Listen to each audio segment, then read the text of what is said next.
Now here's a sentence I thought I'd never ever be saying. Manchester United look like signing Jack Butland. Yes, according to the BBC, Man United are in talks to sign Crystal Palace's goalkeeper Jack Butland following the departure of Martin Dubravka, whose loan has ended and is being recalled by Newcastle, and he will return to St James's Park. So Man United about to bring in Jack Butland, the former Stoke City goalkeeper. Now we've had ex-Stoke City goalkeepers as our third choice goalkeepers back in the day. Remember Lee Grant?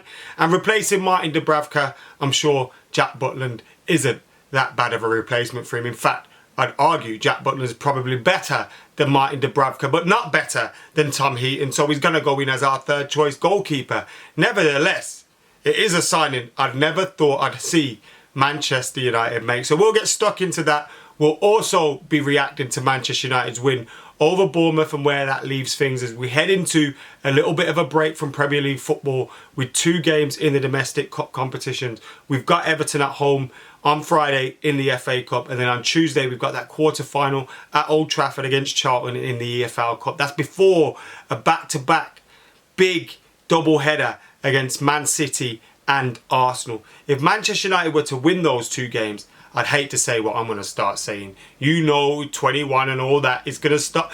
I'm going to start talking to United, and you best hope United don't beat Arsenal and Manchester City. But nevertheless, before we get stuck into all of that, make sure you're hitting that subscribe button, like, comment, share, etc. If you want my reaction, my full reaction to the game, United 3, Bournemouth 0, that's up on the channel that went out yesterday. But let's get stuck into this story. It's on the BBC. It says Manchester United are in talks with Crystal Palace goalkeeper Jack Butland about a move to Old Trafford. Man United manager Erik ten Hag needs a number 2 to David De Gea after Newcastle United cut Martin Dubravka's loan period short.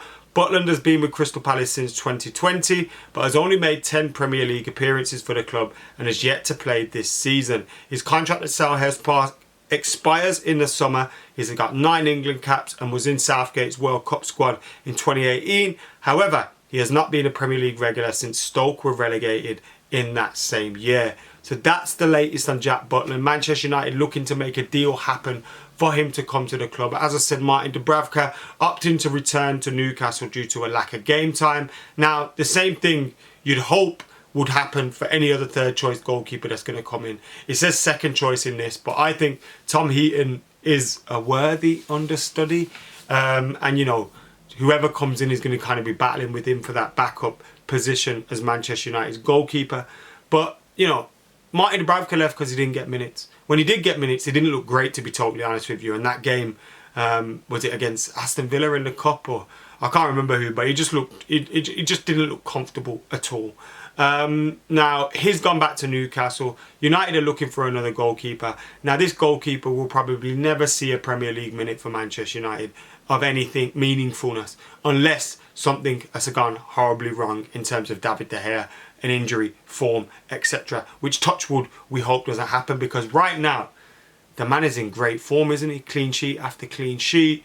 Breaking appearance records for Man United, clean sheet records. I think he's second now in the all-time list. Like, David De Gea looks incredible at this moment in time. He's even passing quickly out from the back with his feet occasionally as well, which is a shock. So David De Gea is unlikely to be, taken out from his number 1 spot this season. And whoever comes in is going to be, resigned to sitting on the bench, or worse, just out of the matchday squad completely, helping out in training, etc, etc. Great opportunity for Jack Butland to come to a huge club in Manchester United and experience what that's all about. But like I said, you don't expect him to get much minutes, and you'd expect Tom Heaton to be ahead of whoever in the pecking order. So that's the latest on Jack Butland. As for Manchester United, a 3-0 win over Bournemouth. I don't think it was vintage champagne stuff, anything to write home about. But Manchester United winning games comfortably at home that you'd expect them to do is what we want to see, because it's so often over the years we've dropped points in those kind of games, especially when other teams around us are dropping points. And we are one of the only teams to win all our games upon the return from the World Cup. You add in the Burnley game as well, that's 4 games on the spin we've won since the return of the World Cup. No goals conceded. We're on a fantastic run at the minute. I think it's 6-7 wins on the spin in all competitions. But obviously, you have to take a game at a time, because you look ahead and you have got Arsenal and Manchester City on the horizon. The good thing is, with those teams on the horizon. We have pulled out a little cushion away from Spurs, away from Chelsea, away from Liverpool, but also huge opportunity for Manchester United. If we can get positive results in both of those games and in the cup competitions, in a couple of weeks' time, our season will be looking really, really rosy. You'd have a semi-final of an EFL Cup. You know, if you can get some good points out of City and Arsenal, and then everybody else seems to be playing each other. Everyone's playing Spurs, City, and Liverpool. Like, City are playing Spurs, Arsenal are playing Spurs. I think Liverpool have got some difficult games. Chelsea have got... Everyone's got difficult games coming up in the next couple of weeks. So positive results for United could leave us really comfortable in that top four, and who knows where that could take us from there. Do you know what I mean? Because you don't want to be... Top four is the goal this season. But what you don't want to be doing is looking over your shoulder, thinking, oh my God, who's there? And you want to be looking up. Can we get second? Can we get third? Who knows if in April it's a close enough gap, you're potentially in a title challenge. You don't want to think about that yet, though. You just need to be taking a game at a time and hopefully open up a little cushion away from those teams in 5th, 6th, 7th.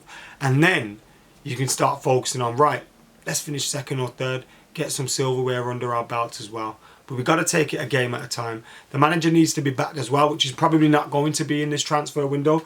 We need a striker.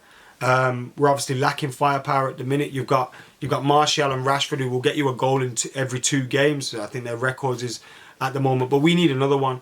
You know, when one of those isn't scoring or both of those isn't scoring, you need someone to come off the bench. You need someone to start occasionally as well. Hopefully Jadon Sancho can come back and get to form. Anthony can get to form. We do have players there to score goals, but we do need another striker. You can't go throughout a season with just one out-and-out striker, do you know what I mean? So we need to bring a striker in. That's not going to happen in this transfer window, or at least I'd be shocked if it did. So it looks like it's a case of waiting till the summer. But I'm confident in what Erik ten Hag's doing. He's building a team that look like we've got a good base level of performance. You know, whether we're having a great day or not, we always seem to put in, you know, a 6, 7 out of 10 performance and then build from there. We're keeping clean sheets. We're defending a lot better at the moment. And we're attacking well as well. And whilst I think there's more goals to come from his team, if we take our chances, we're doing all right at the minute. And you're starting to feel positive. But like I said, things can change very quickly. You can take 2 defeats against Arsenal and City. Teams behind you can win. And then you're starting to look over your shoulder. So game at a time. But I'm really enjoying watching United at the minute. I'm really excited for the rest of the season as well. Big couple of weeks coming up. Anyway, let us know your thoughts in the comments below. Make sure you're keeping it like, comment, share and subscribe. I'll be back with plenty more content coming your way. So far this year, we've had a video a day. Nice. I'm going to try and keep that up. Fingers crossed. We'll see you in a bit.